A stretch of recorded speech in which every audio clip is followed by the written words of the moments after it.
Assalamualaikum warahmatullahi wabarakatuh. Alhamdulillah, selalu saja kita memuji Allah subhanahu wa ta'ala atas segala nikmat yang dilimpahkan kepada kita. Dan nikmat ini tidak terhingga. Terkhususkan lagi nikmat Islam dan iman, di mana dengannya kita mengenal Tuhan kita Allah subhanahu wa ta'ala, dan akhirnya kita punya panduan hidup, tahu mana yang boleh dan tidak boleh selama hidup di dunia, dan juga tahu target utama kita adalah kembali kepada Allah di akhirat sana, dan insya Allah menuju ke tempat terbaik yaitu surga. Dan kita sebagai orang beriman diperintahkan agar bagaimana setiap orang di antara kita menikmati nikmat Allah subhanahu wa ta'ala dan bersyukur kepadanya. Kita sudah sampai membahas tema pengajian kita. Dan itu alhamdulillah sebuah nikmat juga yang melimpah kepada kita. Karena kita sudah sampai di serial kelima tentang masalah sebab-sebab kebahagiaan itu sendiri. Allah sudah mudahkan kita membahas sebab-sebab kebahagiaan pertama tentang masalah kemurnian pengisaan kepada Allah atau bertauhid. Maka kita harus penuhi hati kita dengan keyakinan bahwasanya memang Allah ada. Dan tidak ada Tuhan selain Dia, tempat kita bergantung, memohon, Dia yang menciptakan, Dia yang menghidupkan, Dia yang mematikan, Dia yang memusnahkan, Dia segala-galanya. Dengan ini kita fikirkan dengan akal kita dan kemudian kita aplikasikan dengan anggota tubuh dengan melaksanakan ketaatan-ketaatan kepadanya. Ini sudah panjang lebar kita jelaskan satu pertemuan khusus. Juga alhamdulillah kita sudah membahas tentang serial kita yang kedua, sebab-sebab kebahagiaan kedua, masalah introspeksi diri. Bagaimana setiap muslim dan muslimah dianjurkan agar selalu introspeksi diri. Setiap amal yang sudah dia kerjakan, amal soleh, dia tidak pernah puas dengan itu. Tapi dia berusaha terus meningkatkan kualitasnya. Dan juga kuantitas pada ibadah yang dibolehkan meningkatkan kuantitasnya. Serta juga bagaimana kalau dia berbuat dosa, segera dia kembali kepada Tuhannya, Allah subhanahu wa ta'ala, dan bagaimana dia pekah dalam teguran-teguran Allah subhanahu wa ta'ala kepada dia. Dan sudah kita jelaskan bagaimana para salafus saleh, mereka kalau lewat di sebuah tempat yang berbau kotor, berbau busuk saja, seperti sampah misalnya, dan tercium di hidungnya, mereka sudah cukup menjadikan sebagai bahan introspeksi diri mereka. Mereka segera beristighfar, bertobat kepada Allah, dan menganggap itu adalah sebuah teguran dari Allah subhanahu wa ta'ala.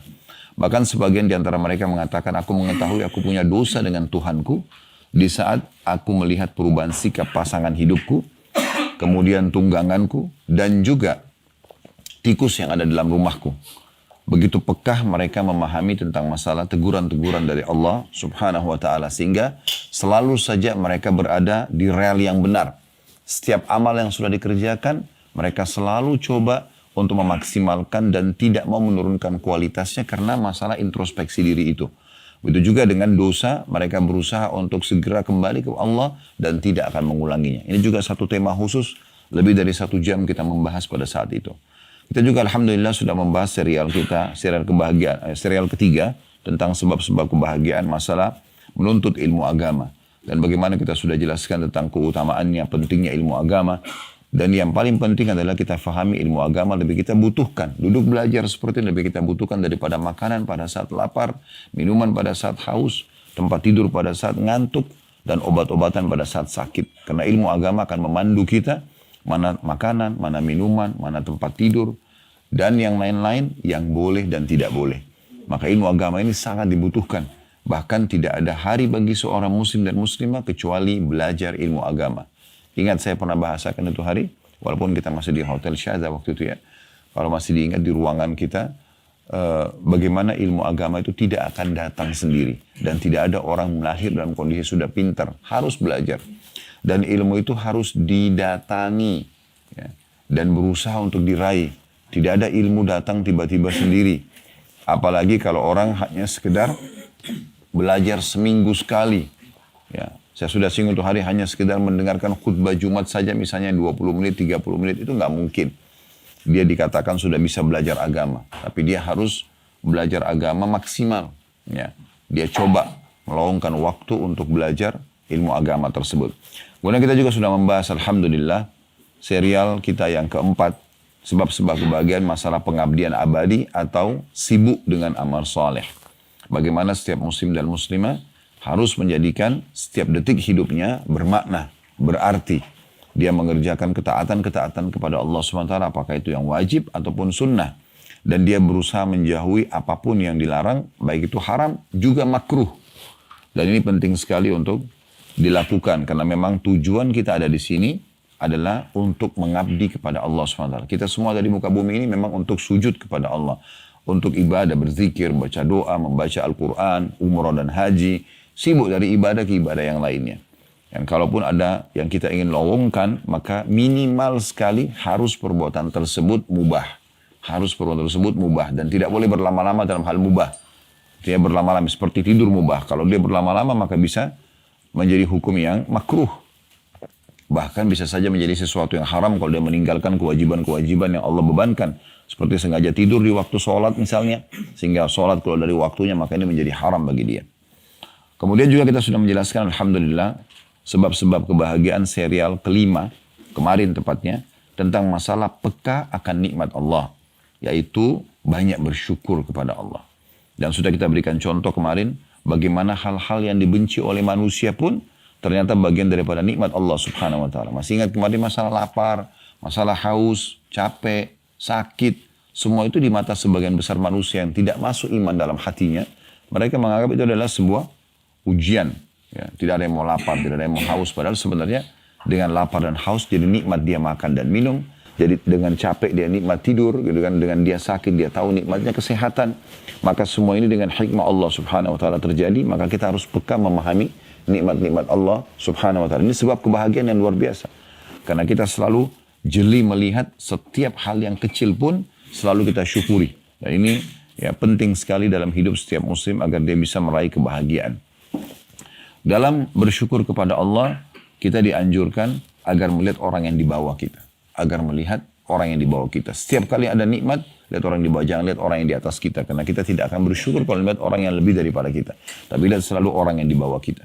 Kalau kita diberi karunia satu anak, lihat orang yang belum punya anak misalnya. Jangan lihat orang yang punya sekian anak. Kalau kita punya rumah kecil tipe 36, jangan lihat orang yang punya rumah yang lebih besar tipe 60 misalnya. Tapi kita harus lihat orang yang mungkin belum punya rumah. Dan seterusnya. Ya, kita harus melihat nikmat-nikmat Allah ya, yang besar, atau kita lihat nikmat Allah dengan membesarkannya di dalam pandangan kita. Ini juga sudah panjang lebar kita jelaskan, dan insya Allah pada kesempatan ini kita akan masuk sebab-sebab kebahagiaan yang keenam, masalah menerima takdir Allah atau sabar. Atau sabar. Nah, kalau kemarin teman-teman sekalian kita sempat membahas tentang masalah syukur, maka pada hari ini saya mendatangkan sayap kedua dalam kehidupan. Jadi kalau syukur itu sayap pertama, kalau sayap sebelahnya itu adalah sabar. Dalam kehidupan kita, dua sayap ini harus sama. Harus seimbang. Tidak bisa teman-teman sekalian di saat nikmat ada kita bersyukur, ada cobaan kita keluh kesah. Itu nggak sama, nggak balance dia. Begitu juga ada orang pada saat dia lagi miskin, dia lagi susah, dia sabar, tapi begitu dibukain rezeki dia malah tidak syukur. Makanya juga tidak balance. Ini harus dua hal bersamaan dia. Baru perjalanan kehidupan kita ini lancar. Maka ini saya bahasakan sayap seperti ibaratnya sayap pesawat. Karena memang ini seperti itu keadaannya. Ya, seperti itu keadaannya. Baik, kemarin saya sempat singgung. Kalau kita sedang diberikan nikmat, maka kita melihat orang yang di bawah kita.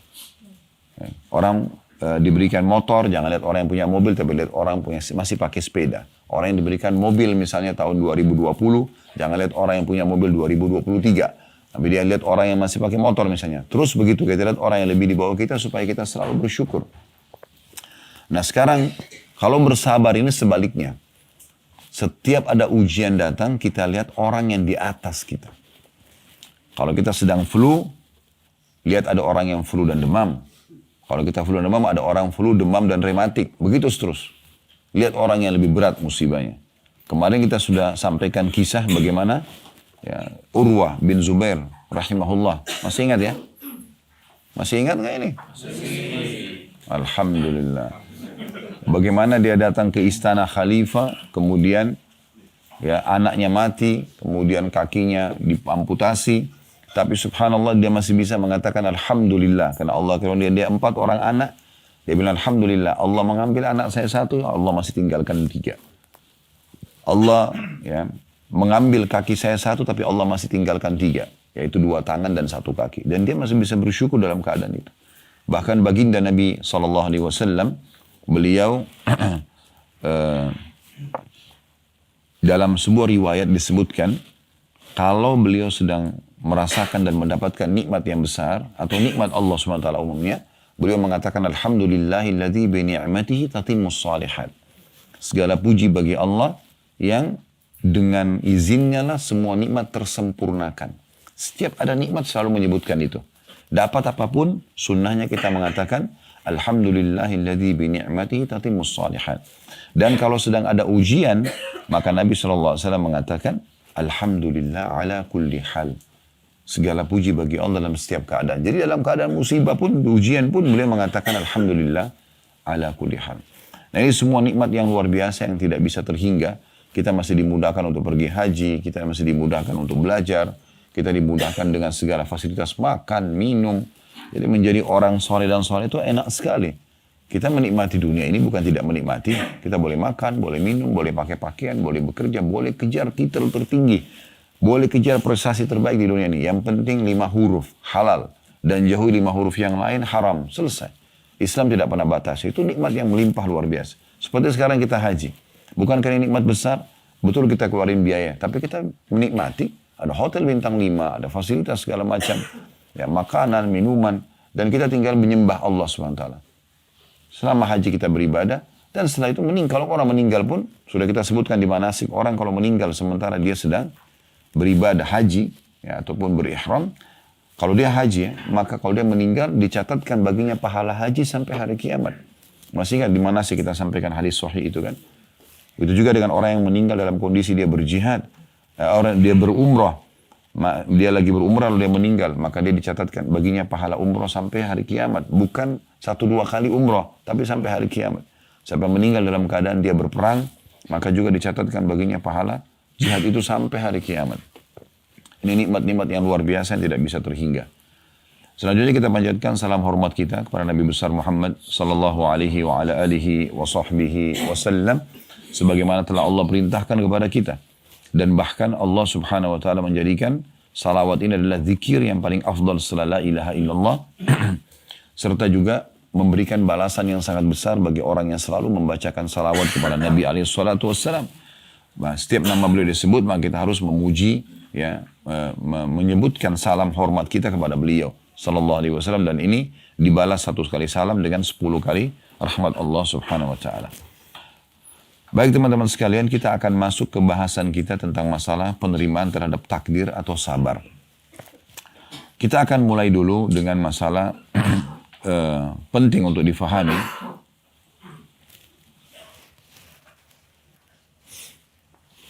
Tentang masalah definisi dari para ulama dalam menanggapi masalah sabar. Ya. Sabar itu, teman-teman sekalian, bukan pada saat terjadi sesuatu yang kita tidak sukai, kemudian kita elus dada dan duduk manis. Misalnya ada orang sakit, sabar ya, suruh duduk aja. Atau kita mengatakan, sudah saya sabar saja. Karena saya belum dapat kerjaan misalnya. Dia duduk aja, nganggur. Itu keliru. Penempatan sabarnya salah. Tapi sabar itu adalah menerima takdir Allah, kemudian ikhtiar mencari jalan keluar. Contoh misalnya, kita tidur malam hari sehat-sehat saja. Begitu bangun pagi hari, kita flu. Di sini ujian sedang datang. Sabar. Gimana sabarnya? Terima dulu. Oh, Allah sedang menguji saya. Lalu ikhtiar, minum obat, minum teh hangat. Nah, itu namanya sabar. Dan juga menahan lisan dari keluh kesah.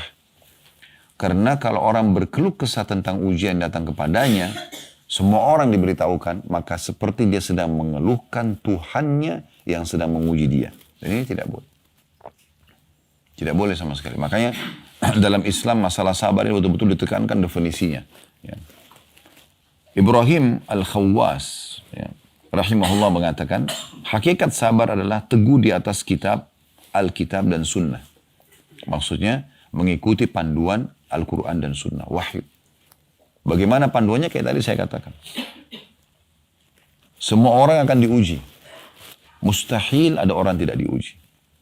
Cuma memang ujian ini terbagi 2. Ada yang ujian memang murni dari Allah Subhanahu wa taala untuk menguji iman seorang hamba sehingga ini bisa membersihkan dosanya dan juga mengangkat derajatnya di surga. Ada derajat di surga teman-teman sekalian tidak bisa dijangkau kecuali dengan ujian dan sabar. Mungkin tidak bisa dengan 100 tahun sholat, 100 tahun puasa. Tapi dengan 10 tahun sakit, bisa dia sampai derajat itu. Makanya ada hamba yang rutin berobat terus selama 10 tahun. Karena itu untuk derajatnya di surga. Dan kalau dia tahu ternyata untuk itu, dia akan bisa menerima dengan luar biasa. Karena ada dalam hadis Bukhari, seorang wanita berkulit hitam, disebutkan dalam hadis begitu, dia datang kepada baginda Nabi SAW dan mengatakan, ya Rasulullah, sungguhnya saya kena penyakit epilepsi, ayan. Tolong doakan agar Allah sembuhkan saya. Apa jawaban Nabi SAW? Kalau kau mau, saya bisa doakan. Detik ini saya doakan sembuh. Langsung seketika, karena mukjizat. Tapi kalau kamu bersabar, maksudnya terima dulu ini sebagai ujian dari Allah, sambil kamu ikhtiar. Tetap berobat, ya. Maka bagimu surga. Maka kata wanita tersebut, kalau gitu saya sabar ya Rasulullah. Karena dia punya keimanan, langsung dia terima itu. Tapi ya Rasulullah, kalau begitu, minimal saya kalau sedang kambuh, sering tersingkap aurat saya. Doakan agar jangan aurat saya tersingkap. Maka Nabi SAW pun mendoakan dia. Jadi ini luar biasa nih. Ya. Bagaimana Islam datang mengajarkan seperti itu. Kemudian juga pada saat Atta rahimahullah, seorang ulama tabi'in yang ada di Mekah sini, pernah ditanya tentang sabar itu apa. Beliau mengatakan sabar adalah menyikapi musibah dengan adab dan cara yang santun dan baik. Maknanya, jangan dengan marah-marah, jangan dengan mengharik diri sendiri, sibuk menyalahkan orang-orang sana-sini. Nggak ada gunanya. Ada ujian yang kedua, disebabkan karena perbuatan kita. Sehingga Allah datangkan sebagai peringatan. Ya. Dan umumnya ini biasanya apa yang kita lakukan pada orang, terjadi pada kita. Nah, kita pernah gibah orang, jangan heran satu waktu kita digibah. Kita pernah pukul orang, kita akan dipukul juga. Itu biasa. Kita pernah menipu orang, kita akan ditipu. Kama tadinu tudan. Ya. Sebagaimana kau berperilaku, maka akan seperti itu.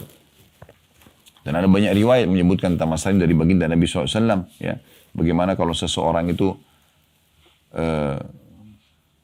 menilai atau menyalahkan atau apalah tentang orang lain, ya, yang sejenisnya, maka dia tidak akan meninggal kecuali akan menimpahnya. Oleh karena itu teman-teman sekalian, hati-hati. Jangan sibuk mengolok-olok orang, ya, menilai kesalahan orang. Bukan tugas kita itu.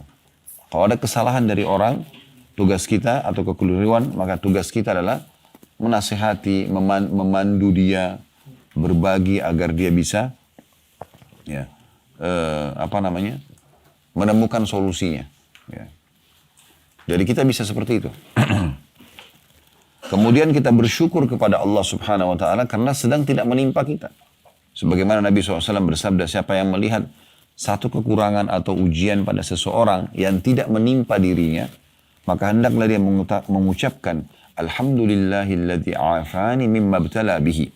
Segala puji bagi Allah yang telah menyelamatkan aku atas apa yang diujikan kepada orang ini. Wa faddalani ala katsirin mimma khalaqa tafdila. Dan telah mendahulukan aku dengan kelebihan yang banyak dibandingkan makhluk-makhluknya yang lain. Itu yang kita dianjurkan. Jangan malah kesalahan orang, kekeliruan orang, atau kekurangan orang kita jadikan sebagai bahan olokan. Nah, bisa kembali kepada hadis tadi, kalau kita jadikan seperti itu, satu waktu pasti akan menimpa kita juga. Jadi harus hati-hati. Nah, dalam istilah agama kita ini sering kami sampaikan di pengajian, ada istilah syamata. Syamata itu menganggap remeh. Bahkan kalau pasukan Islam sedang bertemu dengan pasukan kafir pun, dilarang pasukan Islam menganggap remeh pasukan kafir. Nabi SAW sering berlindung mengatakan, dan aku berlindung kepadamu ya Allah, min syamata tidak ada, dari menganggap remeh pasukan. Dekat dari sini, 30 kilo dari sini ada satu lembah namanya Hunain. Lembah Hunain. Kalau pernah dengar ada perang Hunain. Perang antara pasukan Nabi SAW. Jumlahnya 12.000 orang pasukan. Belum pernah umat Islam punya pasukan sebesar itu pada saat itu. 10.000 masuk tembus kota Mekah. Lalu ada setelah menang, ada 2.000 mu'allaf masuk Islam. Gabung dengan pasukan Nabi SAW. Dari 12.000. Mereka pergi menuju ke lembah Hunain untuk menghadapi satu suku besar namanya Hawazim.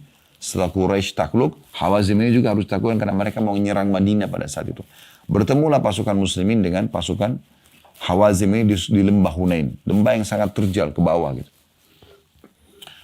Maka pada saat itu Beberapa sahabat berkata begini, kalau jumlah kita seperti ini, maksudnya 12.000, nggak akan dikalahkan.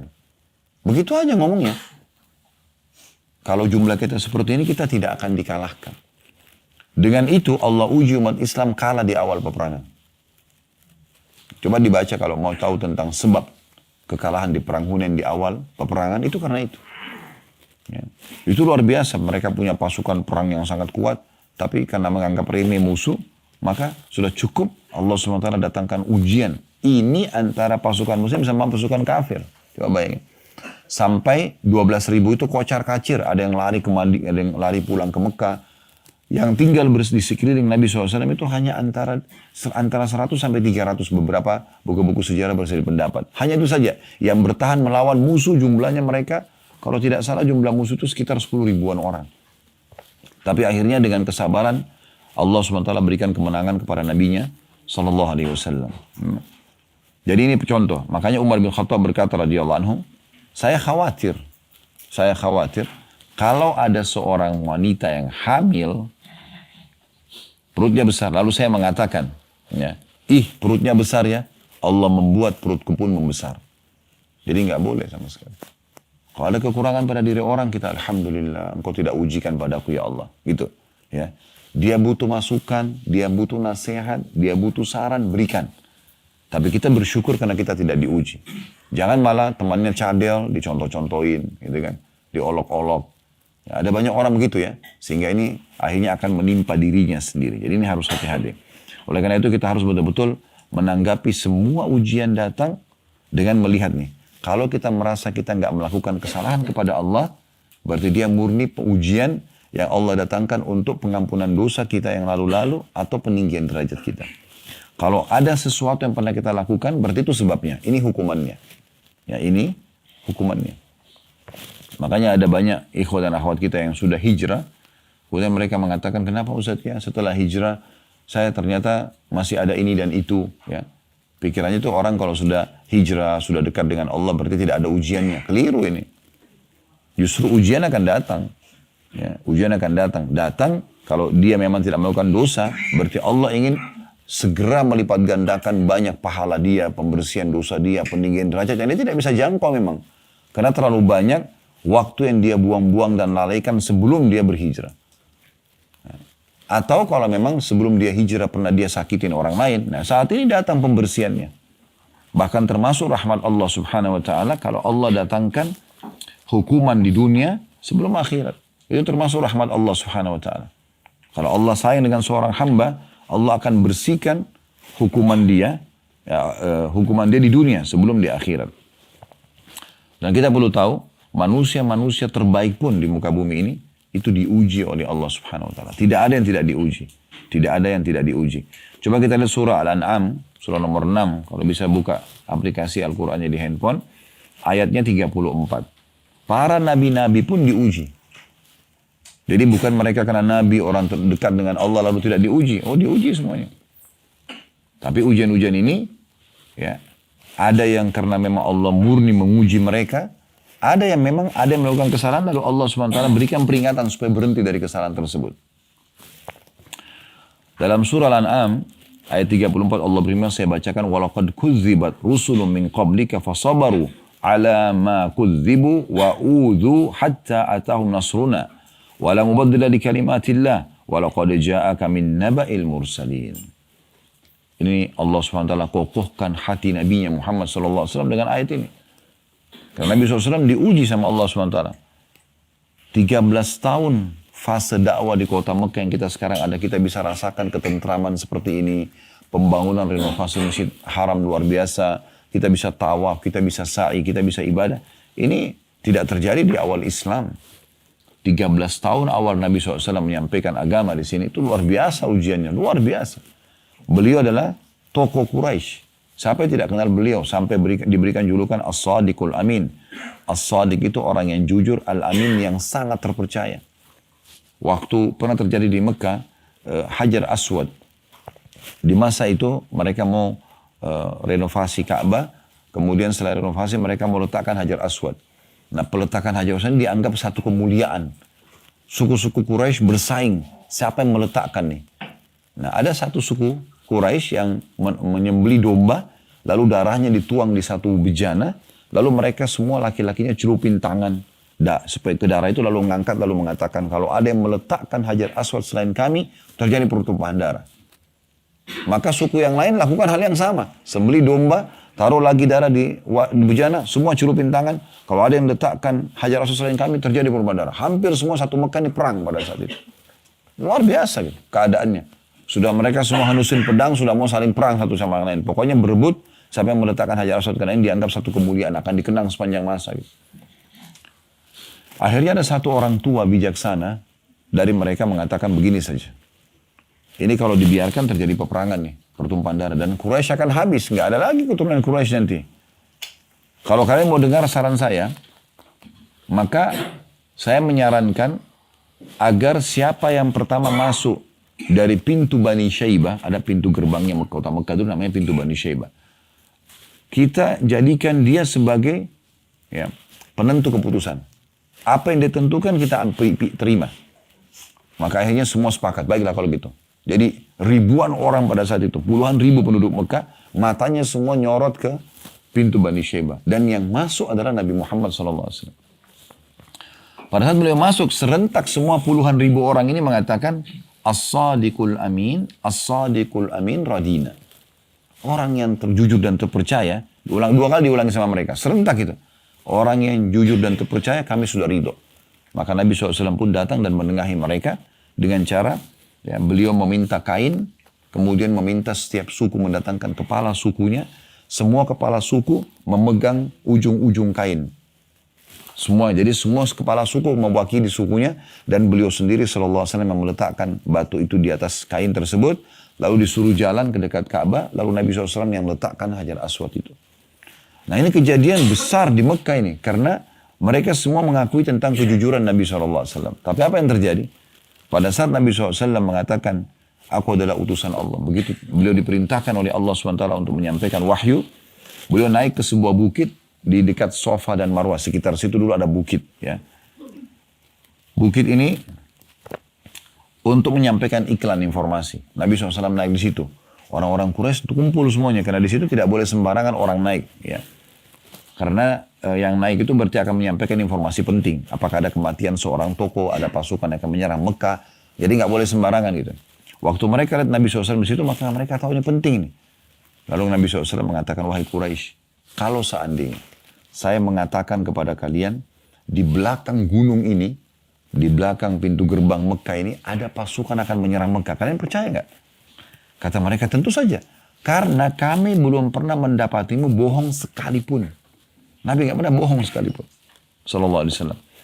Maka kata Nabi SAW, kalau begitu ketahuilah, aku ini utusan Allah. Di antara dua tanganku siksaan. Artinya orang kalau patuh akan masuk surga. Orang yang membangkang kafir akan masuk neraka. Tahu yang pertama membangkang siapa? Pamannya sendiri. Ya, Abu Lahab. Abu Lahab ini selain paman beliau juga besannya beliau. Karena anak Abu Lahab sama anak Nabi SAW menikah. Gitu kan? Maka dia yang paling pertama berbicara. Belum tanya, apa sih yang kau punya nih Muhammad? Sampaikan dulu wahyu. Enggak. Langsung, hai Muhammad. Abi hadha jama'tana. Ali hadha jama'tana. Apakah karena ini kau kumpulkan kami? Tabban lak, kecelakaan buat kamu. Lalu dia bubarkan semua orang-orang Quraisy. Gak boleh dengar. Sudah gitu dia pulang ke rumahnya, dia sampaikan sama istrinya, suruh anaknya laki-laki ceraikan anak Nabi SAW. Permusuhan yang luar biasa, sampai Allah SWT kekalkan surah Al-Masad. Tabbat yada abi lahabin wa tab. Itu masih hidup, sudah Allah pastikan dia sama istrinya akan masuk neraka. Karena begitu. Jadi luar biasa ujiannya nih. Di tempat beliau, di kota beliau lahir, beliau mulia, beliau punya julukan orang yang terbaik, orang yang paling jujur, diakui oleh semua Quraisy. Begitu mengatakan sebagai seorang nabi tidak diimani. Dan selama 13 tahun, yang masuk Islam hanya 153 orang saja. Karena orang-orang Quraisy mengisolasi. Semua orang Muslim boleh dipukul, boleh diambil hartanya, boleh dibunuh. Yang melakukan itu tidak akan kena hukuman. Kalau dilihat di jalan dilemparin. Nabi Muhammad SAW lagi sholat di depan Ka'bah, ditaruh kotoran unta. Ada yang lagi sholat, diinjak batang leher beliau SAW. Sampai Fatimah radhiyallahu anha lewat lalu membersihkan kotoran tersebut. Ya. Sambil menangis gitu. Ya, sudah seperti itu keadaannya pada saat itu. Luar biasa musibahnya, ujiannya. Tapi apakah ini karena Nabi SAW punya dosa? Enggak. Ini ujian datang, gitu kan? Dan terus berlanjut seperti itu sampai akhirnya 83 sahabat itu hijrah ke Ethiopia dipimpin oleh sepupu Nabi SAW Ja'far bin Abi Thalib radhiyallahu anhu. Ini kakaknya Ali bin Abi Thalib, beda 10 tahun dengan Ali radhiyallahu anhu majma'in. Pimpin kafilah hijrah ke Ethiopia dan sisa 70 tinggal bersama Nabi SAW yang akhirnya hijrah ke Madinah. Tapi kondisi di Mekah pada saat itu luar biasa. Saya kadang-kadang kalau menyampaikan sesuatu sebagaimana saya sering sampaikan teman saya, coba renungin. Bagaimana fase Mekah? Insya Allah tidak ada halangan besok kita akan city tour masuk ke Museum Wahyu. Ada ilustrasi tentang kondisi kota Mekah masa dulu gitu. Ya, supaya kita bisa bayangkan seperti apa kondisinya. Bayangkan teman-teman kalau kita hidup di masa itu ya. Di masa sekarang saja Quran sudah sempurna. Sudah banyak terjemahan bahkan dalam hampir semua bahasa. Banyak ulama-ulama dan dai menyampaikan firman Allah, sabda Nabi SAW. Sejarah Nabi dinukil di sana sini. Masih banyak orang yang tidak mau beriman. Masih banyak orang Islam yang tidak mau menjalankan syariat. Bagaimana kalau kita ini hidup di masa itu? Di Mekah waktu itu. Coba bayangkan ya. Di kota yang masih sederhana, bangunan sederhana. Ada satu orang ngaku Nabi. Dan yang beriman masuk surga, yang kafir masuk neraka. Kira-kira kita jadi Abu Bakar atau Abu Jahal nih? Iya. Dan waktu itu Al-Quran masih turun 1 ayat, 5 ayat, 1 surat pendek. Dan kebanyakan surah-surah Makkiyah, surah-surah pendek. Ya. Memang tentang akhirat, tentang neraka, tentang surga, tentang umat sebelum kita. Belum ada syariat pada saat itu. 10 tahun fase Madinah semua baru perlengkapan syariat. Perintah jihad setelah hijrah ke Madinah. Perintah puasa Ramadan tahun 2 Hijriah. Pada saat diperintahkan perang Badar, itu juga diperintahkan syariat puasa. Salat pun Isra Mi'raj terjadi di tahun ke-11 dari masa kenabian. 13 tahun masa kenabian di Mekah. Tahun ke-11 baru ada perintah salat. Ya. Jadi belum ada syariat. Semua itu peringatan agar mereka meninggalkan kesyirikan dan segala macam itu. Ini ujian yang luar biasa. Gitu. Jadi Nabi SAW diuji. Dan bukan karena beliau buat dosa. Tapi memang karena ujian datang dari Allah SWT. Bisa nggak begitu awal Nabi SAW dinobatkan jadi Nabi, Allah tundukkan semua hati Quraisy? Oh bisa sekali. Sangat bisa, gitu kan? Tapi Allah memang mau menceritakan dan menyampaikan kepada kita kalau ada ujian-ujian datang.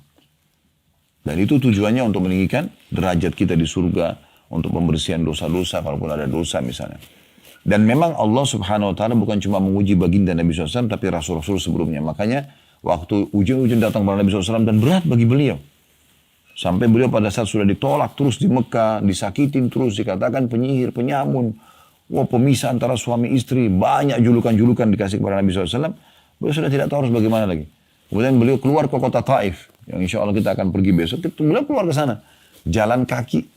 Kita nanti besok naik bus. Kalau naik bus sampai ke ujung gunung, itu bisa satu sampai 1,5 jam. Ya. Tapi nanti kan kita besok jalan mungkin sekitar 40 kilo aja, atau setengah jalan lah ya. Nanti kita akan naik kereta gantung untuk sampai ke atas. Itu lebih cepat. Tapi Nabi SAW jalan kaki. Begitu tiba di sana, juga ditolak dakwanya. Beliau SAW tidak tahu harus buat apa lagi. Beliau pulang dari kota Taif sambil dilemparin batu. Ya. Dan uniknya, cara melempar batunya itu, setiap kali kaki Nabi SAW diangkat, satu dilempari batu. Jadi yang lagi diangkat itu dilempari. Dan satu kota melempari. Itu luar biasa itu ujiannya. Bukan karena Nabi SAW buat dosa. Sampai beliau keluar dari pintu gerbang kota Taif, ditutup pintu gerbangnya. Jadi kayak terusir luar biasa gitu. Ya. Lalu beliau datang ke bawah sebuah pohon, kemudian beliau berkata, sallallahu alaihi wasallam, ya Allah, kemana engkau arahkan hidupku? Jadi Nabi sudah tidak tahu harus buat apa. Ya. Di Mekah ditolak, di Taif ditolak. Mau kemana lagi? Nggak tahu, karena waktu itu tidak ada pesawat kayak kita sekarang, ada mobil yang bisa pergi jalan-jalan jauh berdakwah. Tidak bisa. Orang terbatas dengan kaki saja atau dengan kuda atau unta, jaraknya juga tidak jauh. Kemana ya Allah engkau arahkan masa depanku? Apakah ke musuh yang akan memerangiku? Ya, atau ke masa depan yang belum jelas? Tapi ya Allah, kalau seandainya engkau tidak murkah dengan aku, artinya engkau tidak nilai ini sebagai sebuah kekurangan, engkau tetap menilai sebuah pengorbanan, maka aku tidak peduli. Karena begitu, maksudnya aku akan tetap melalui ini. Gitu kan? Maka pada satu Jibril AS turun lalu mengatakan, hai Muhammad, sesungguhnya aku diutus oleh Tuhanmu Allah, dan bersamaku sekarang malaikat khusus yang memegang semua gunung di muka bumi ini. Tapi tidak disebutkan namanya. Cuma beliau mengatakan begitu. Ada malaikat khusus memegang semua gunung di muka bumi ini. Gunung semua ini di tangan dia. Kalau engkau mau, perintahkan saja dia. Agar dia menyatukan antara dua gunung, dua kota ini. Mekah sama Taif ini dua-dua gunungnya dihancurin. Habis sejarahnya kota ini. Dan dakwamu akan tersebar. Atau kamu bersabar ini atas ujian ini. Artinya ini sabar saya kira tadi ya. Terima dulu ini ujian dari Allah tapi sambil ikhtiar aja terus. Nanti Allah akan berikan solusinya di waktu yang sudah tepat. Maka juga dakwamu akan menyebar. Tapi Nabi SAW dengan lapang dada dalam kondisi beliau berdarah-darah kakinya.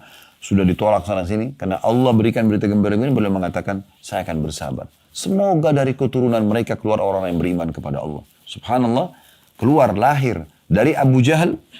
Orang yang paling benci. Nabi Muhammad SAW dikenal dengan firman umat ini. Kemarin kita sebutkan namanya siapa?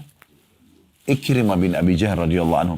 Orang yang luar biasa dalam imannya sampai mati syahid. Dari Al-Walid. Ya, keluar Khalid bin Walid. Al-Walid ini benci sekali dengan Islam. Sampai meninggal dalam keadaan kafir. Ya. Banyak sekali. Dari Umayyah bin Khalaf. Lahir Safwan. Safwan juga tadinya kufur kepada Allah. Beriman juga di saat pembebasan kota Mekah.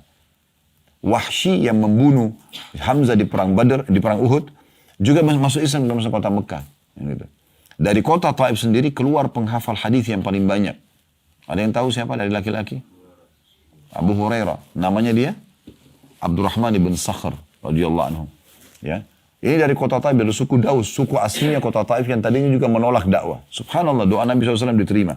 Dan akhirnya dua kota ini sekarang menjadi kota yang masyhur, kota yang Islam, ya, yang makmur, Masya Allah. Ini sebuah perjuangan yang luar biasa. Itu karena ujian dari Allah SWT. Kalau Nabi saja begini, maka kita juga begitu. Lebih pantas untuk diuji gitu kan. Nah, untuk menguatkan hati Nabi SAW, Allah menurunkan firman-Nya dalam surah Al-An'am surah 34 tadi. Saya bacakan kembali, ya, atau terjemah langsung karena sudah baca ayat tadi ya. Dan sungguhnya telah didustakan pula rasul-rasul sebelum kamu, hai Muhammad. Akan tetapi mereka sabar terhadap pendustaan dan penganiayaan yang dilakukan terhadap mereka. Disuruh sabar, ya. Sampai datang pertolongan Allah kepada mereka. Tidak seorang pun. Jadi di sini perlu digarisbawahi kata para ulama, Allah mengatakan sampai datang pertolongan kepada mereka. Artinya akan datang pertolongan bila orang itu sabar, gitu ya. Tidak ada seorang pun yang dapat merubah kalimat-kalimat atau janji-janji Allah, dan sungguhnya telah datang kepadamu sebagian dari berita rasul-rasul itu. Maksudnya, setelah sampai kepadamu berita ini, hai Muhammad, maka pastikan, ya, engkau juga harus bersabar sebagaimana mereka bersabar. Daqqaq, Ad-Daqqaq rahimahullah, nama seseorang ya, Ad-Daqqaq rahimahullah berkata, hakikat dari sabar yaitu tidak memprotes sesuatu yang sudah ditetapkan dalam takdir. Adapun menampakkan musibah yang menimpa selama bukan untuk berkeluh kesah kepada makhluk, maka hal itu tidak meniadakan kesabaran. Maksudnya, kalau kita lagi sakit lalu kita konsultasi pada dokter, itu bukan tidak sabar. Itu salah satu bahan ikhtiar. Yang penting kita terima dulu. Oh, Allah lagi uji saya dengan sakit nih. Kita terima dulu. Dan kita menikmati proses ujian itu sebagaimana kita nikmati kalau nikmat sedang ada. Ya. Sebagaimana kita merasakan nikmatnya makan makanan yang lezat. Di saat kita lapar, kita nikmatin proses lapar itu sampai nanti ikhtiar mencari dan Allah hilangkan rasa lapar tadi. Maka dua-dua ini sama, berimbang dalam kita menikmatinya. Gitu. Menikmati proses ujian itu luar biasa itu. Ya. Luar biasa. Akan membuat orang belajar banyak sekali dari kehidupan dia. Misalnya dia kalau lagi sakit, dia terus merenungi hikmah apa yang bisa saya ambil ya. Oh enak sekali ya. Sekarang kita lagi flu dengan demam misalnya. Atau meriang. Begitu di depan kita ada orang minum air es. Enak benar orangnya. Kita dulu juga begitu. Nah dengan sakit kita bisa jadi tahu nilainya itu kan. Jadi pada saat sehat nanti kita lebih menjaga, kita lebih bersyukur. Memang begitu. Kalau Allah tidak pernah datangkan ujian teman-teman sekalian, kita akan kufur nikmat semuanya. Orang akan kufur gitu. Tapi dengan ujian datang dia jadi belajar. Kalau dia punya Tuhan yang mengatur, dia juga harus kembali kepada Tuhannya. Dia harus bisa melalui dengan baik. Nah, itu poinnya. Nah, tapi kalau orang misalnya menyampaikan kepada semua orang, ada yang sedang menimpa dia, satu kampungnya semua tahu masalah dia. Maka orang ini seperti sedang mengeluhkan Tuhannya. Padahal Allah SWT menguji dia untuk justru meningkatkan derajat dia. Harusnya dia bisa menerima itu. Ya. Ini kurang lebih 3 pendapat ulama ini dinukil dari kitab ya, Al-Minhaj Syarah Sahih Muslim. Tentang pernyataan mereka berhubungan dengan masalah sabar itu sendiri. Syekh Shalih Al-Fauzan, hafizahullah, salah satu ulama di Saudi, ya masih hidup. Beliau mengatakan kurang lebih terjemahannya, sabar itu secara bahasa atau etimologi adalah menahan diri. Menahan diri. Baik dari keluh kesah lisan, ya, sikap tangan, ya, seperti memukul-mukul badan. Ya. Dan Allah SWT berfirman kepada nabinya yang artinya sabarlah. Sabarkanlah dirimu bersama orang-orang yang berdoa kepada Rabb mereka. Maksudnya adalah tahanlah dirimu untuk tetap bersama mereka. Adapun di dalam istilah syariat atau terminologinya, sabar adalah menahan diri di atas ketaatan kepada Allah Subhanahu wa taala dan untuk meninggalkan kedurhakaan atau kemaksiatan kepada Allah. Jadi ini memang penjelasan para ulama gamblang atau gamblang sekali tentang masalah sabar ini. Ibnu Rajab menjelaskan sabar itu memang ada tingkatan-tingkatan juga, ya, dan ada ragamnya. Beliau mengatakan sabar ya, yang dipuji ada beberapa macam. Yang pertama sabar di atas ketaatan kepada Allah Azza wa Jalla. Jadi untuk azan, sholat, gitu kan, duduk di majelis ilmu seperti ini, lowongin waktu pergi haji dan umroh misalnya, apa saja, bangun tengah malam sholat, ya, itu butuh kesabaran dalam ketaatan kepada Allah Subhanahu wa taala. Jadi memang kita butuh sabar untuk melakukannya. Kemudian yang kedua, sabar dalam menjauhi kemaksiatan kepada Allah Azza wa Jalla. Setiap orang di antara kita pasti punya peluang untuk berbuat dosa. Tapi pada saat peluangnya datang, dia bersabar. Jangan dia iakan. Diajak untuk menipu, diajak untuk berzina, diajak untuk ini dan itu, dia tolak, dia sabar. Nah. Kemudian, sabar dalam menanggung takdir yang terasa menyakitkan. Ya, ini juga bagian daripada sabar itu sendiri. Karena umumnya ujian tidak menyenangkan. Orang sakit misalnya, ya, orang diganggu orang lain. Ya. Memang tidak nyaman, tapi sedang terjadi. Solusi terbaik adalah sabar. Terima itu sebagai ujian dari Allah, kemudian ikhtiar cari jalan keluar. Ya. Nabi SAW dicaci maki oleh orang-orang munafik selain orang-orang kafir pada saat itu. Dan bahkan setelah pembebasan kota Mekah, setelah menguasai kota Madinah, Nabi SAW masih diganggu. Sampai menjelang wafat pun Nabi SAW masih diganggu oleh orang-orang munafik. Itu banyak sekali. Ya. Kisah-kisah yang berhubungan dengan masalah ini. Apa yang Nabi sampaikan, orang munafik mengatakan Muhammad ini ngawur. Masa ngomong gitu, masa bilang begini. Begitu-begitu. Yang tidak sopan kepada Nabi SAW. Sementara para sahabat Nabi Ridwanul Alim yang betul-betul mereka beriman kepada Allah dan Rasulnya, menatap wajah Nabi saja mereka tidak berani. Bahkan digambarkan ya, oleh beberapa tokoh Quraisy. Seingat saya namanya Urwah bin Mas'ud. Dia adalah dutanya Quraisy. Dia mengatakan, wahai Quraisy, saya telah mendatangi Kaisar Romawi, Kisra Persia, Najasyi di Ethiopia. Tapi saya belum pernah melihat ada orang-orang yang menghormati pimpinan mereka sebagaimana para sahabat Muhammad menghormati Muhammad. Jadi mereka bahkan tidak berani memandang wajahnya. Pada saat jalan mereka mendahulukannya. Dan kalau jalan di bawah terik matahari mereka menaunginya. Bahkan kalau Muhammad berwudu dan mengeluarkan riaknya, habis kumur-kumur mereka memperebutkan dan menggosok di badannya. Tapi ini Nabi SAW. Ya. Ini Nabi, bukan riak saya, bukan riak siapapun. Ini Nabi SAW. Jangan dipukul rata. Nggak boleh. Kalau kita hidup di masa Nabi SAW, kita bisa tabarruk mengambil dari Nabi SAW. Tapi para sahabat begitu, saking memuliakannya baginda Nabi SAW. Gitu kan. Ini orang-orang beriman memang menghormati Nabi SAW. Tapi orang-orang yang munafik tidak seperti itu. Ya. Jadi kita harus sabar juga. Yang ketiga dengan ujian yang datang. Memang menyakitkan dalam ujian harian. Ya. Dan ini adalah lazim terjadi. Siapa di antara kita yang tidak pernah sakit? Siapa di antara kita yang tidak pernah ditipu? Siapa di antara kita yang tidak pernah digibah? Yang tidak pernah difitnah? Siapa di antara kita yang orang utang semuanya bayar? Kalau ada coba angkat tangan, ada nggak? Saya mau kasih mic untuk bicara, coba jelasin.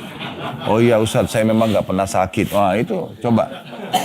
Atau saya memang selama hidup nggak pernah ditipu. Nah, saya nggak pernah keseleo. Nah, saya nggak pernah difitnah. Coba.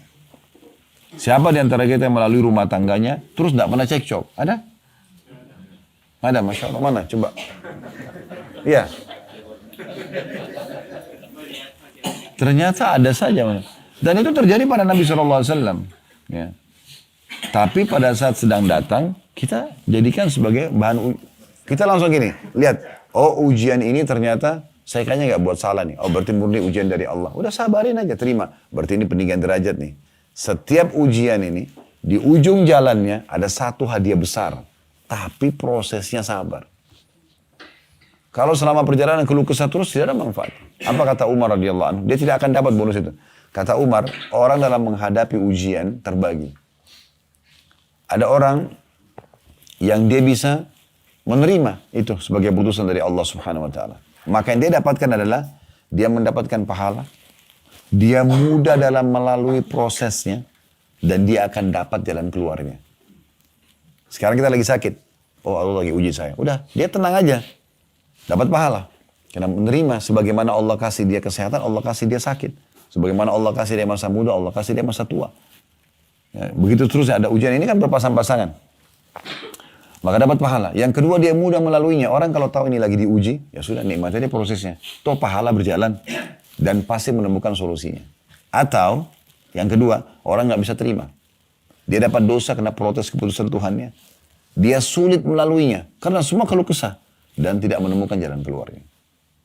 Dia tidak ada opsi lain. Gitu kan? Ibnu Hajar berkata, rahimahullah, sesungguhnya Allah memiliki hak untuk diibadai oleh hamba di saat tertimpa musibah. Sebagaimana ketika dia mendapatkan kenikmatan. Jadi, kalau kita sedang sehat, kita sedang melimpah nikmat baik luar biasa, kita harus pakai itu dalam ketaatan. Sebagaimana kita jelaskan kemarin di syukur. Tidak pantas seorang hamba yang diberikan harta, diberikan kesehatan, kekuatan, dipakai dalam dosa. Tidak pantas. Karena ini lagi diberikan fasilitas gitu kan. Maksudnya dipakai pada ketaatan. Nah beliau mengatakan, begitu juga pada saat ujian datang. Di situ ada nilai ibadahnya sendiri. Yaitu dengan bersabar, menerima ini. Oh Allah lagi uji saya. Ya. Ibarat kita kalau mau naik kelas, kita diuji di sekolah, di kampus misalnya. Maka ujian ini kan untuk naik level nih. Nah orang kalau menerima itu sudah ujian, saya belajar, saya paksain diri, nikmatin prosesnya. Nanti dia dapat nilainya. Tapi kalau dia tidak mau, kalau saya nggak mau ujian deh, udah tidak lulus. Contohnya gitu. Dan beliau mengatakan, maka sabar adalah kewajiban yang selalu melekat kepadanya. Dia tidak boleh keluar darinya untuk selama-lamanya. Sabar merupakan penyebab untuk meraih segala kesempurnaan. Syekh As-Sa'di, rahimahullah, seorang ulama di Saudi, tapi sudah lama meninggal beliau. Ratusan tahun yang lalu. Beliau ahli tafsir dan juga ahli akidah mengatakan, adapun sabar dalam menjalankan ketaatan kepada Allah dan sabar dalam menjauhi kemaksiatan kepadanya, maka hal itu sudah jelas bagi setiap orang bahwasanya keduanya merupakan bagian daripada keimanan. Bahkan kedua hal tersebut merupakan pokok dan cabang daripada keimanan. Karena pada hakikatnya iman itu secara keseluruhan merupakan kesabaran. Ya, untuk menetapi apa yang dicintai Allah dan ridhoinya serta untuk senantiasa mendekatkan diri kepadanya. Jadi maksudnya sabar dalam mengerjakan ketaatan kepada Allah tadi yang jenis sabar yang pertama. Dan sabar dalam meninggalkan dosa ini adalah bagian dari cabang keimanan. Dan ini tidak mungkin kecuali dengan sabar. Ya, duduk pengajian begini dengarin 1 jam 2 jam duduk. Padahal kita bisa tidur, bisa makan, bisa santai-santai. Tapi kita sabarin. Begitu juga dengan ibadah-ibadah yang lainnya. Begitu juga dengan meninggalkan dosa-dosa. Setiap ada peluang datang, setiap orang kita pasti punya peluang berzina, berbohong, menipu. Pasti, nggak mungkin tidak. Dan terlintas dalam hidup kita. Tapi bagaimana kita bersabar pada saat itu. Kemudian juga, ya, beliau mengatakan, demikian pula sabar dalam menjauhi hal-hal yang diharamkan oleh Allah. Dan juga karena sungguhnya agama ini berporos pada 3 pokok utama, membenarkan berita dari Allah dan Rasulnya, menjalankan perintah Allah dan Rasulnya, dan juga menjauhi larangan-larangan keduanya. Nah, ini penyampaian ulama tentang masalah sabar itu sendiri. Ya. Sabar juga ini, teman-teman sekalian, akan mendatangkan kebahagiaan dalam jiwa. Sadar atau tidak disadari. Karena kalau lagi ada ujian, ada kan mungkin Bapak Ibu pernah alami keadaan di mana kita nggak tahu harus buat apa lagi. Mentok di satu titik kita tidak harus buat apa lagi. Solusinya nggak ketemu, kita sudah konsentrasi ini tidak bisa ketemu, ya. Maka di saat itu tidak ada solusi kecuali sabar. Tetap berkeluh kesah, dia gelisah. Tapi kalau dia bersabar, oh ini Allah lagi uji saya, sudah. Dia kembalikan kepada Allah, dia wudu, dia sholat, maka pada saat itu dia akan mendapatkan ketenangan. Itu solusi yang terbaik. Ya. Dan Umar bin Khattab mengatakan, kami berhasil ya, memperoleh penghidupan terbaik kami dan melalui sabar. Ini diriwayatkan oleh Imam Bukhari, riwayat ini. Nabi SAW juga mengingatkan kepada kita tentang dua hal ini, sayap kehidupan antara syukur kalau ada nikmat dan sabar kalau ada ujian, itu disatukan dalam satu hadis. Yang masyhur kata Nabi SAW, ajaban di amri mu'min, sungguh mengagumkan perkaranya orang-orang beriman. Ya. Inna kulla amra wa khair, karena semua perkara hidupnya baik. Ya. Wala yakunu dzalika illa lil mu'min, itu tidak dimiliki kecuali orang-orang beriman saja. In asabahu sarra syakar, kalau diberikan nikmat, dia bersyukur. Wa in asabahu dharra, fakana khairan lah. Dan itu baik bagi dia. Kalau diberikan nikmat, dia bersyukur. Dia nikmati dan dia bersyukur. Alhamdulillah, dia nikmati makanan, minuman, pakaian, biologis halal dan segala macam. Lalu dia bersyukur. Ya. Itu baik buat dia. Wa in asabahu dharra, sabar, fakana khairan lah. Dan kalau dia diberikan ujian, maka dia bersabar. Dan itu lebih baik buat dia. Hadis riwayat Imam Muslim. Abdullah bin Mas'ud mengatakan, sabar adalah separuh keimanan. Sabar adalah separuh dari keimanan. Dinukil oleh Abu Nuaim dalam kitab Al-Hilyah dan Al-Baihaqi dalam kitab Az-Zuhud. Ali bin Abi Thalib berkata radhiyallahu anhu, sabar bagaikan keimanan. Sabar bagi keimanan bagaikan atau laksana kepala dalam tubuh. Apabila kesabaran telah lenyap, maka lenyap pula lah keimanan. Ini statement Ali radhiyallahu anhu dalam sekali ya. Sabar itu ya, bagi keimanan seseorang laksana kepala dari tubuh. Maka kalau kepala sudah hilang, tidak ada lagi kehidupan. Lenyaplah ya. Apabila kesabaran telah lenyap, maka lenyap pula lah keimanan itu. Mungkin oleh Ibnu Abi Syaibah dalam kitab Musannaf beliau. Dalam riwayat lain, diriwayatkan oleh Imam Muslim, Rasulullah SAW bersabda dari potongan hadis, dan sabar itu adalah cahaya, namun dia panas. Cahaya yang panas. Maksudnya memang dia berat, tapi dia adalah cahaya kehidupan. Sabar itu. Dia solusi ya, dari kehidupan itu sendiri. Ibnu Qayyim mengatakan, fitnah syubhat bisa ditepis dengan keyakinan. Tahu syubhatnya? Hal-hal yang samar. Nggak jelas dalam agama. Halal nggak ya? Nah, itu bisa dihilangkan dengan keyakinan. Karena Nabi SAW sudah mengatakan halal jelas, haram jelas, diantaranya ada hal yang samar-samar. Siapa yang menyelamatkan dirinya dari hal yang samar-samar, ini nggak jelas hukumnya, udah saya nggak mau kerjain. Maka dia telah menyelamatkan kehormatan dirinya dan agamanya. Dan sampai menjerumuskan dirinya pada yang samar-samar, dia terumuskan dirinya pada yang haram. Berarti yang kita cuma ada halal atau haram. Halal jelas, yang haram jelas. Yang ragu-ragu, masuk ke dalam yang haram. Maka kata beliau, fitnah syubhat, nggak jelas nih, bisa ditepis dengan keyakinan. Sedangkan fitnah syahwat, ingin selalu berbuat dosa, dapat ditepis dengan bersabar. Oleh karena itulah Allah yang Maha Suci menjadikan kepemimpinan dalam agama tergantung pada kedua perkara ini. Sebagaimana Allah berfirman yang artinya, dan kami menjadikan di antara mereka para pemimpin yang memberikan petunjuk dengan perintah kami, ketika mereka bisa bersabar dan senantiasa meyakini ayat-ayat kami. Ini luar biasa penyampaian-penyampaian para ulama berhubungan dengan masalah ini. Begitu juga dengan tadi ini kalau sifatnya ujian yang datang karena Allah ingin mengangkat derajat kita untuk membersihkan dosa. Tidak ada sebab. Kita tidak menemukan sebab. Nah kalau ada musibah yang datang dan itu adalah sebab, karena sebab perbuatan dosa kita, maka ini biasanya Allah SWT ilhamkan dalam hati setiap hamba. Kita jadi tahu, oh saya mungkin kena buat ini kemarin. Ya. Dan semua dosa adalah awal musibah. Semua dosa. Kalau kita sudah mulai injakkan kaki kita di dosa, pastikan musibah akan datang. Disebabkan karena dosa itu. Makin besar kita buat dosa, maka makin besar ujiannya ke depan. Itu pasti udah. Oleh karena itu jangan coba-coba. Tidak usah coba-coba. Amal soleh itu dipelajari untuk diamalkan. Dosa dipelajari untuk dijauhi. Gak usah coba. Babi haram, saya coba dulu rasanya gimana. Gak usah. Zina haram, saya mau coba dulu misalnya. Gak perlu. Haram untuk dipelajari dan dijauhi. Karena kalau kita mulai injakkan kaki kita di dosa itu, selesai. Pastikan itu akan mendatangkan musibah. Nah ini musibahnya ini bahaya nih. Gitu kan? Banyak orang tidak sadar ini, apalagi kalau tidak tahu agama. Mereka sudah buat dosa, kemudian Allah datangkan ujian, malah tambah mabuk, ya, malah tambah buat maksiat kepada Allah SWT. Makin jauh. Yang paling baik adalah kalau kita sedang datang ujian, introspeksi diri dulu. Kalau kita lihat sepertinya tidak ada salah nih, ya udah berarti terima itu sebagai ujian dari Allah SWT. Berarti ada derajat yang Allah akan naikkan kita di surga nanti. Dan juga di ujung jalan itu pasti akan ada hadiah yang besar. Dan Allah sudah memastikan dalam ayat Al-Quran, fa inna ma'al usri yusra. Di setiap ujian akan ada kemudahan. Itu pasti. Ya. Kalau kena dosa, biasanya Allah ingatkan kita itu. Ya. Adalah durhaka sama orang tua. Dan ini biasanya hampir sama ya.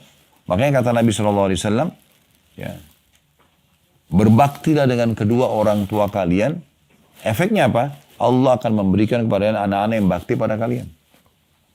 Jagalah kesucian kemaluan kalian, Allah juga akan jaga kesucian kemaluan pasangan kalian.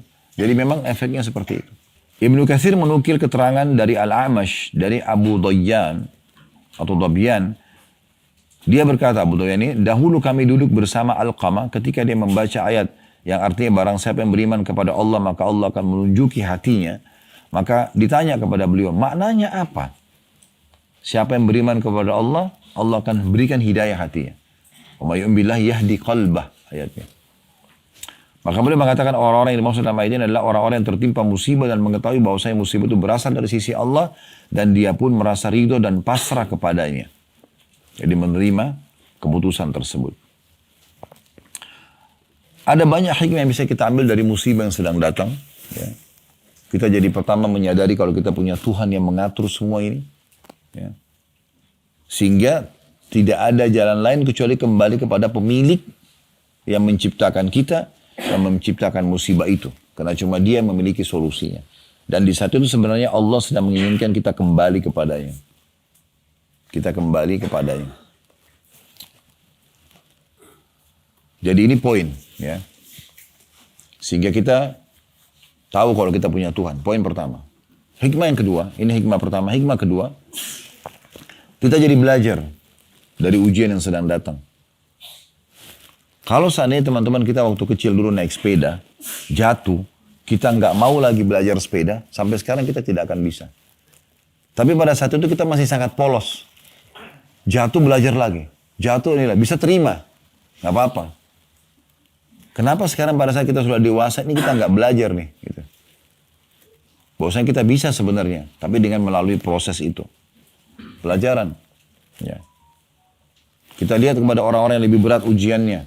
Ya. Supaya kita bisa melaluinya. Tapi intinya sebenarnya dia ini adalah peningkatan level nih. Ya. Kita akan naik kelas. Seperti itu. Ya. Kalau sekali kita pernah kena satu ujian, kita jadi banyak ilmu di situ. Misalnya kita pernah kena satu penyakit. Kita jadi tahu nama penyakitnya, nama obatnya, apalah macam-macam di situ. Jadi kita tahu. Sekali lagi ada orang kena hal yang seperti ini, kita jadi tahu, oh ke dokter sana aja, obat ini aja. Kita jadi punya ilmu. Padahal sebenarnya sebelumnya kita tidak punya ilmu seperti itu. Orang kalau bangkrut di satu usaha misalnya, sebagai satu ujian, dia kan jadi coba cari solusinya, apa masalahnya, apa ini, cari, coba akhirnya berhasil lagi naik. Maka dengan ini dia jadi punya pengalaman hidup. Dia tidak akan terjerumus lagi dengan kesalahan yang sama. Dan juga kalau ada orang yang kena musibah yang sama, dia bisa kasih solusinya. Ya seperti itu terus-terusnya. Ya. Jadi banyak sekali pelajaran yang bisa kita ambil dari masalah ini. Kemudian yang ketiga, besarnya pahala yang akan dipanen dengan musibah tersebut. Ya. Bahkan Allah subhanahu wa ta'ala berfirman dalam Al-Quran, innama yuwaffas sabiruna ajran bighairi hisab. Ketahuilah orang-orang sabar itu akan menerima pahala tanpa ada hitungan lagi.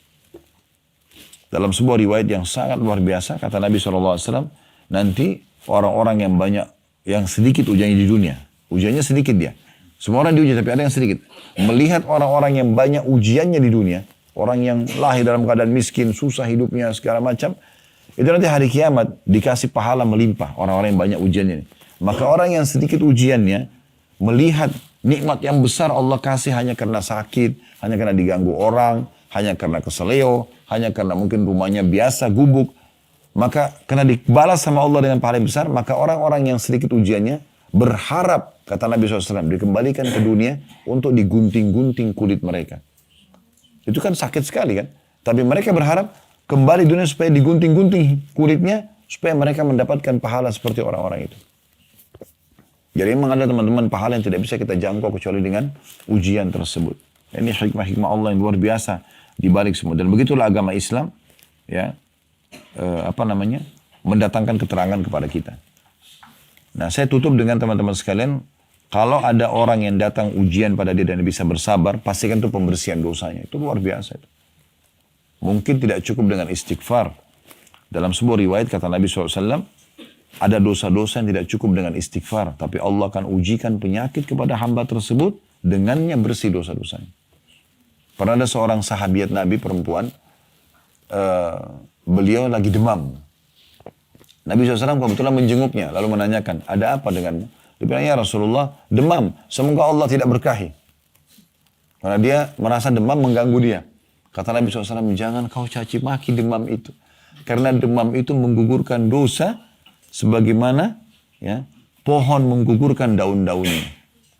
Jadi gugur dosa-dosa itu. Dan bukan cuma kita, para nabi-nabi pun. Nabi Muhammad SAW demam. Sakit.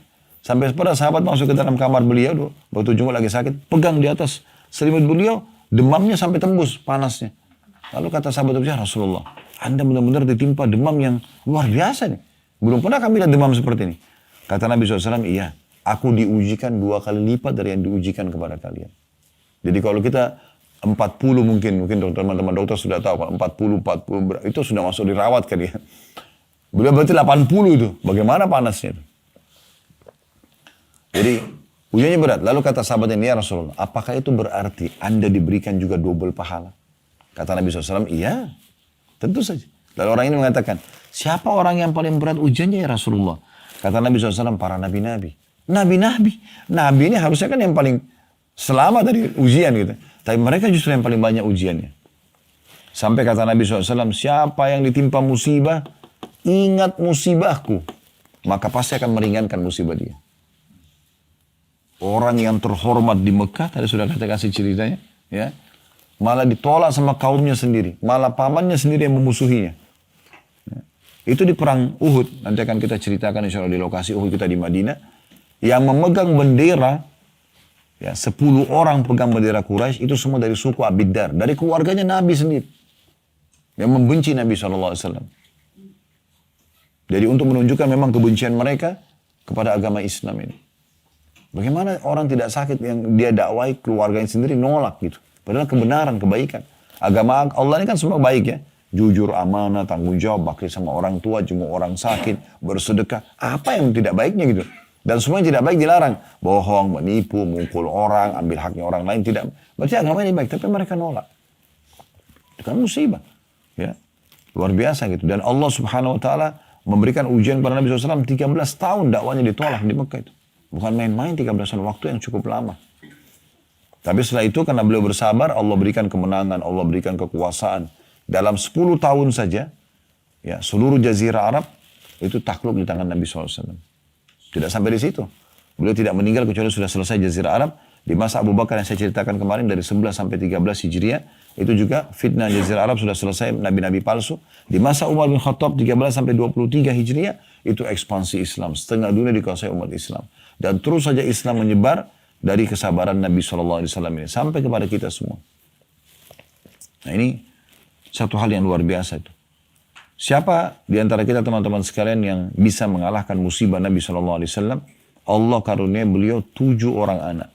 4 perempuan, 3 laki-laki. Tahu nggak kalau ke-6 anaknya meninggal di masa hidup beliau?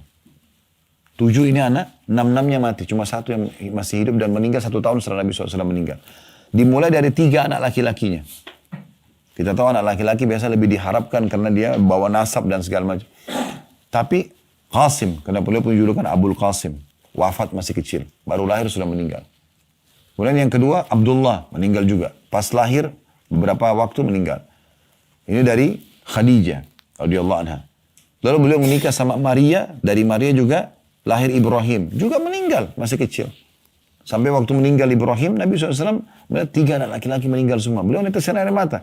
Dan beliau mengatakan, wahai Ibrahim, kami sedih berpisah denganmu. Tapi lisan kami tidak akan mengucapkan kecuali yang Tuhan kami ridhoi. 4 anak perempuannya, ya, ada Ummu Kalthum, Ruqayyah, Zainab, dan juga Fatimah. 3 yang pertama ini meninggal semua di masa hidup Nabi. Fatimah yang hidup 1 tahun setelah Nabi SAW baru meninggal. 7 anak, 6 meninggal di masa hidupnya. Musibah luar biasa. Ujian luar biasa. Tidak main-main. Di masa hidup beliau juga cucunya meninggal. Umama meninggal. Cucu dari Zainab gitu kan. Ini luar biasa. Di masa hidup beliau ada 2 pamannya yang masuk Islam. Ada 2 pamannya yang kafir. Masuk Islam Hamzah dan ya, Abbas radhiyallahu anhu ajma'in. Yang meninggal dalam keadaan kafir Abu Lahab dan juga Abu Talib. Beliau sedih tapi nggak bisa buat apa-apa. Ya, ada ujian-ujian datang, subhanallah, begitu. Ya, di Mekah setiap jalan nih, penyihir, penyamun, dicaci maki. Di Madinah pun setelah hijrah sudah punya kerajaan. Nabi jadi raja nih, raja punya pasukan, punya segala macam, masih disakiti oleh orang munafik. Masih ingat kemarin kisah yang tentang fitnah Aisyah zina dengan Safwan, gosip. Itu luar biasa tuh, menyakitkan. Tapi beliau sabar. Gitu kan? Beliau pernah mau mengajak muslimin perang Tabuk, perang terakhir muslimin. Ya. Itu dengan 30.000 pasukan. Semua laki-laki wajib pergi. Waktu itu subhanallah ujian Allah luar biasa datang. Menguji iman dengan orang-orang munafik. Orang beriman sama orang munafik. Besok mereka akan panen kurma mereka. Dan waktu itu pendapatan utama masyarakat Madinah kurma. Besok akan panen, hari ini Nabi suruh jalan berperang. Semua orang beriman pergi. Sekejap segelintir orang yang punya udur mereka pamit sama Nabi. Ada 3 orang yang tidak punya udur, akhirnya turunlah dijelaskan dalam surah At-Taubah.